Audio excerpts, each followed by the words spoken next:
Today, we are talking about one of the most important aspects of the game, and that is blocking. I think that this is one of the most underappreciated aspects of the My Hero card game is the idea of blocking. I think blocking is really, really important. And a lot of people, especially like old vets, like don't feel that way. Truly, they are they are they are they go from the point of view of like block with your face, life points don't matter, so on and so forth. And I actually want to break down into the nuances of why I think that blocking is important, and it is a thing that you should be doing more often than not. And so, to start it off, big shout outs to Goose over in my Discord, who gave us the suggestion, learning when it's better to block or face tank. I've seen and played against people who just continue to dedicate so many resources to try and block my first two pokes and then get clapped by the real threat. Yeah, great point. Knowing when to block is really, really important. So, honestly, the best teacher is experience, but I can give you some verbal understanding, some verbal thoughts of like, do I block this? Do I not block this? So on and so forth. And so there are only two lose conditions inside of the game of My Hero Academia. It is, number one, the most common one, your vitality or your health dropping down to 0. And number 2, you deck your opponent out. They run out of a deck, and you run out of a deck since the lose condition is affecting you. You run out of a deck, and you cycle X amount of times, and you're not able to draw more cards up. And so there are only two lose conditions, and I can tell you inside of a My Hero game, it is so exceptionally hard to get milled. It's very hard to deck out. It's a hard thing to have happen. It's tough. It's really, really tough. The way more likely scenario is that your vitality, your health, gets dropped down to 0. And so what we're going to talk about today is we're going to talk about ways to or reasons to block to stop that from happening. Okay, so number one reason to block is obviously lethal damage. It is totally chill for you not to block all the way up until I'm at 5 health. They sling a 5 damage move, and I am forced to interact with that, whether it be a partial block or not. And so I want to block, and this video, and I'm sorry about it. This video is a little more advanced than just like how to block. It's why to block, and that is I think better, more important there. Man, I wish I could go in and edit this and make this just a little bit smaller. It's fine. And so what this is the idea of lethal damage. Understanding that you're putting yourself in a bad position to just take lethal damage because like you're not giving yourself the opportunity to block is just like an easy way for bad kids to lose games, like overextending your board or not holding proper zones or so on and so forth. This is the easiest one to understand and comprehend. They're gonna sling out a bunch of 5-6 damage moves, and I'm at 8 health. I have to make sure that I'm blocking things, or else I'm just going to die. If they've got three moves and I've got 2 cards in my hand, then it's curtains. So making sure that you are holding proper block zones and making sure that you are make sure you're holding proper block zones, making sure you know which ones are supposed to be lethal and which ones are not, and understanding that. The second reason to block is to punish your rival. Your rival is being aggressive, and you are going to make the choice bad for them. Here's a couple of example cards.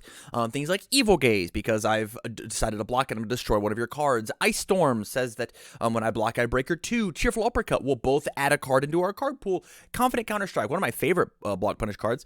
After you block with this card, your rival loses 2 health. Your rival may discard a card to cancel this effect. Very, very cool stuff. But these are abilities that are like, I don't necessarily care about the damage that's coming through. What I care about is that unbelievable breaker block, right? How many times against the fire symbol has your opponent I go first and I build out my 4 foundations and I feel great, and I got a sweet mid attack. It's gonna come in so sweet, and they build out their foundations, and then they play you swing an attack, and then they play Evil Gaze and block with Ice Storm. The absolute worst thing that could happen. The actually absolute worst thing that could happen is this Evil Gaze Ice Storm effect, or now it's gonna be like Evil Gaze Confident Counter-Strike ability.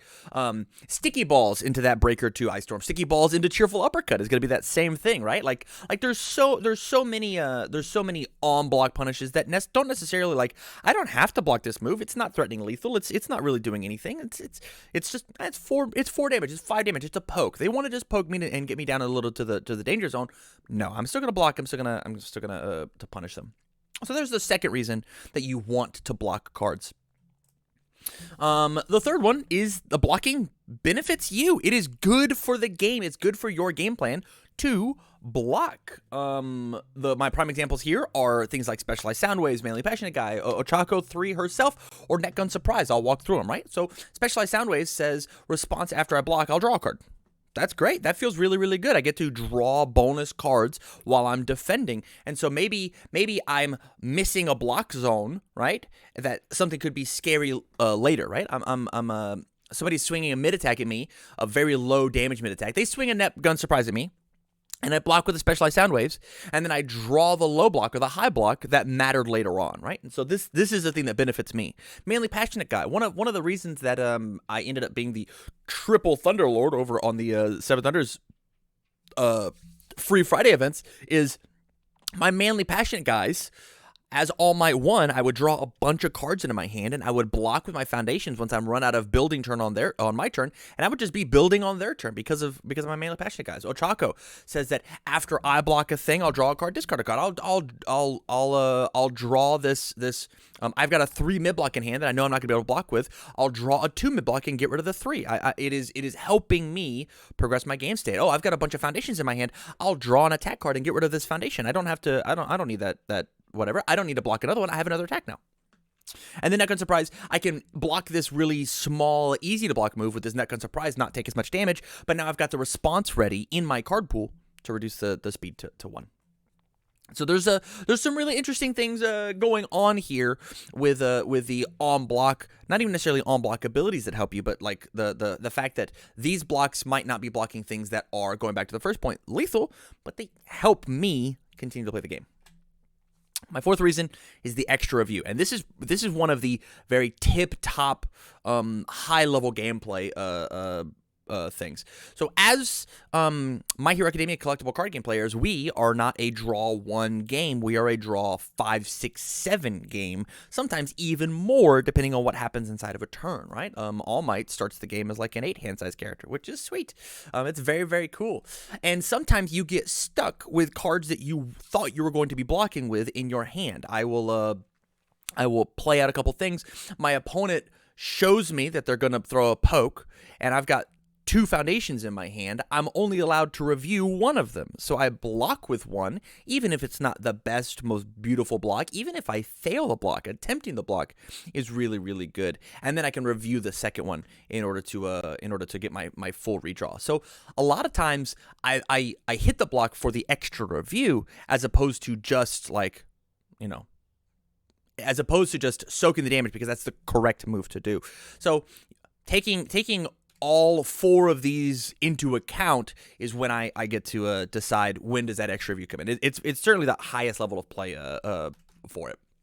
And then my 5th reason to block is to stop momentum. One of the big elements of the My Hero card game is that momentum is an extra resource, an extra bullet for your opponent to use against you. Things like we saw over here, the Specialized Sound Waves is phenomenal at using this bonus momentum. We saw Ice Storm and Cheerful Uppercut use momentum exceptionally well. And so if I can hit an easy block and stop my opponent's momentum on a poke or something, then I should definitely do that as opposed to holding a thing, even if it's blocking with an attack card. Because the biggest thing that you guys about blocking is people are so afraid to block with their attack cards because they're afraid they're not going to draw them later. If you have put an ample amount of attack cards in your deck, then it doesn't matter that you're blocking with them. Sometimes, obviously, if you see a handful of cards and you've got a 2 mid-block attack and a 2 mid-block foundation, you should block with the foundation.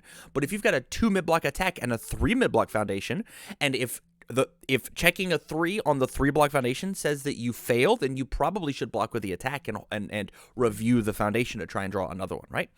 Like that's where I'm coming from, that decision making skill. Or you can be greedy and block with the foundation, let it fail, go down to the danger zone, and then like now you're forced into a situation where I have to make things happen. And so there is a lot of excuse me, there's a lot of thought process when it comes to blocking. Oh, stopping momentum. I was supposed to go to this slide. Funny. Yeah. But like stopping momentum is another really important aspect of the game, and that part of the aspect of the game really is only important if while you're playing with your opponent, they don't have they do have momentum outs, right? I showed a bunch of cards that they don't have. So yeah, this is blocking 101, and this is like it probably should have been like 102, honestly, because this is not how to block. This is why to block. I think blocking is one of the things that I'm really good at. I think I'm really good at understanding what is useful to block and what is not useful to block. I think that understanding these 5 basic elements, and there are more elements to go into it, right? Understanding what to hold, understanding foundations in hand versus foundations on board, attacks in hand as opposed to pokes that I might throw, is really important when it comes to the overall thought process of blocking. And we'll cover blocking again on another date, but I think understanding these 5 main things of why this block matters, or why am I blocking this thing, is a good enough place to start. And so there you go. There's my thoughts. I love blocking. I think blocking is really fun, and I like characters that are very good at doing this thing. It's why I like All Might 2 so much. He says that I will discard this momentum to draw a bonus card, and if I don't block, I get another card, so I get a better opportunity to block later. And so leveraging this idea of when do I block, when do I not block, is really, really rewarding on defense for that particular character. And old heads, the days that not all cards having blocks on them. Yeah. They're back in. If you look at universes, not every card had a block. It's really awesome that every card has the potential now. And so there's really my thoughts. This is not the 30-minute Tam talk that I know a lot of you were expecting on when it comes to blocking. But my biggest thoughts, my biggest suggestion are, if you feel like you are losing really, really quickly, it might be because that you are blocking the wrong things. You are blocking things that are not. You are focusing more on these on some of these bottom 4 as opposed to the top one, right? Like, you're super focused on stopping momentum. You're super focused on the extra review. You're super focused on benefiting you and not punishing your rival or that lethal damage. And so go practice your blocking. Really think about what the decision-making trees that you have as you are blocking, and like, is this worth it? Is committing these bonus foundations worth one of these 5 things? I mean, the first one has to be, right? Like, it is worth committing your 5 foundations not to die to lethal damage. But maybe committing your 5 foundations to stop the extra momentum, that might not be the thing that wins you the game. And so there you go. If you like this and you want to be a part of it, please come join me over on Twitch, twitch.tv/TamCardwell. And I'm going to sit down and hang out with chat as we answer some questions live. If you want a suggestion for a Tam talk, jump over to my Patreon. You can find a link to that, or not Patreon, Discord. You can find a link to the Discord down in the description down below. And with that, thank you much for watching, you guys, and I wish you well. So chat, what are your thoughts on blocking? What are your thoughts? A good blocking rule I've learned is don't tunnel on the low block mods. Sometimes you can reliably block with 3+, but you have a 1 that guarantees a block with a 3. It more often than not is better to save the 1 than to use it early. I agree with that. Yeah, making sure that your block mods are matching your progressive difficulty ideas, right? I wouldn't play a 3 diff than a 5 diff. I play a 5 diff and a 3 diff. Same thing with my block mods. I play a 3 diff block mod and then 1 diff block mod because I've got to calculate progressive as well. So what you're saying is know when to hold them, know when to fold them. I guess, Craft. I guess that's like the most succinct way to put that. HLC blocking is for cowards. True. Said like a true no Mustan. In regards to blocking, what do I prioritize more? Is the effect of a card or having an even number of block zones in your hand? Even number of block zones going into game 1 prime turns, and depending on certain matchups, right? Like I will do everything that I can after my prime turns versus like an Ochako 2 to hold one of each block zone to make sure that they don't get the lift for free. And then from there, you have to make decisions inside of said match. But I think it is way more important, depending on who's going first, what other disruption you have, right? So like when we go back all the way to punishing my opponent, I have no problem holding an Ice Storm if I'm going second, even though my opponent might be playing all lows, right? That Ice Storm disruption might be good enough. If it's a 2 mid block, it might just be good enough. I'm down to hold an Evil Gaze if they decide to push in too hard. But normally, whenever I go first, I don't hold both. I'll hold the Ice Storm and not the Evil Gaze if I rip them both in my opening hand. I'll ship one back, and if I happen to draw it again, then that's that. So be it. I want to build out more foundations. Balance and priorities shift as you see their attacks. 100% Valen. Yeah. And you should be paying attention to the things that they check. I think that is the single hardest thing to do on webcam, actually, is paying attention to the things that my opponent checks, because it is as important to understanding the board state, the game state, as anything else, right? I think that is the number one tough thing, because I can ask what's on their in their stage. It is what is inside of your discard pile that matters, which is why I'm so unbelievably surprised that at the past provisional, we had Kirigiri Swiss champ, because it is so unbelievably hard. It is so unbelievably hard to know what I want to put back in their hand with Kirigiri. I'm afraid of this one, but if they have a bunch of the same moves, I'm like, shucks, I guess I shouldn't have done that, right? I would say pay attention to the attacks you might want to take and extend to stop the kick it. You might want to take the your punctuation's killing me.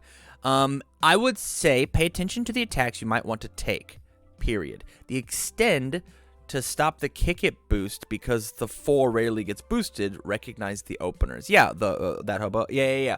Understanding like what is actually going to punish my rival and what is actually benefiting me is really important there.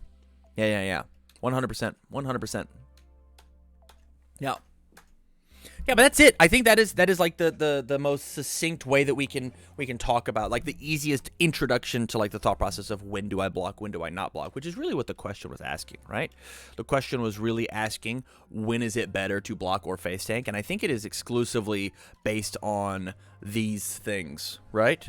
And I guess the one thing that I could add, so if I can get this to my editor, on this punish rival thing, sometimes you block the move that isn't lethal because you don't think they have the lethal move later, right? If I don't block this, then the thing will be lethal. A big example for this is something like Ice Storm that we're actually seeing here, right?